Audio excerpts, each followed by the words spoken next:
Thank you and welcome back to the final segment of the show for today. We're talking to Mr. Lonnie Graves, the author of Ain't Millipus and Her Wheel. And of course, Mr. Graves has another book that will be published, or has been published and will be distributed within the next few days. And of course, Mr. Graves, let me welcome you back to the third segment.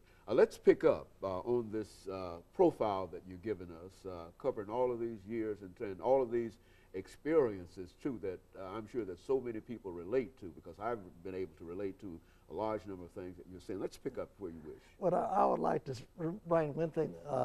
In the 30s, we couldn't vote in the primaries in Falls County up until in the 30s, and I was a young man, but when the law was passed, I got a notice from the county from somebody that asked to vote for the judge in our county, and on the day that was some sort of a little bit of anxiety, I should say, because no black people voted in the county for not in that you could vote in the national election, but not in the county.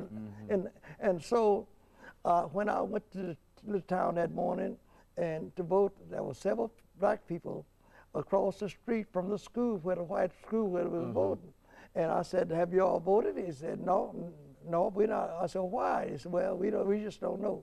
I said, "Well, I said I know what the Constitution, the 13th and 14th Amendment said when I was in school.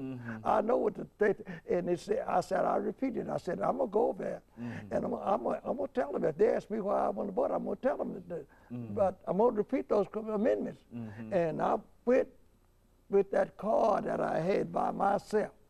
I walked over there, everybody standing out there in the yard looking at me, and I walked to that schoolhouse, and I walked to that building, and told the guy, and I knew his name. I called. I said, I came to vote.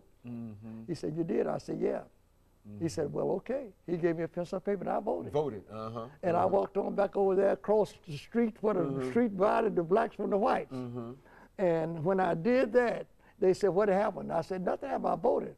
And I'm the first person in that community that voted, and I was a youngster. And do you know, in the 60s, when the school integrated, and the school in Satin was integrated with a school in Chilton, and I was drafted by the school board, not elected. I was drafted by the school board to be one of the first black trustee in that area. I was the first one, and I was recommended by a white preacher, and I voted, and that was and when I got on that, the first banquet we had, I was surprised. I was all dressed up and everything, and going to the banquet, and they had a table set up with a petition for all the black people to be at one table. And I'm a school trustee. I said, "Now why is this?" And at night when I got home, I called the superintendent and asked him. He said, "Well, the PTA did that." I said, "Well, I don't think it's, if it's going to be iterated, why would I have to be a school for?" And he said, "Well, I'll take care." And that never happened again. Okay, very good. But that was another experience that I had. But I assure you that there was some good white people and good black people were good friends where I lived. But it was white and black. That's what it was, and I'm just telling the truth. Well, that is the truth. Go on, yeah. That's what we.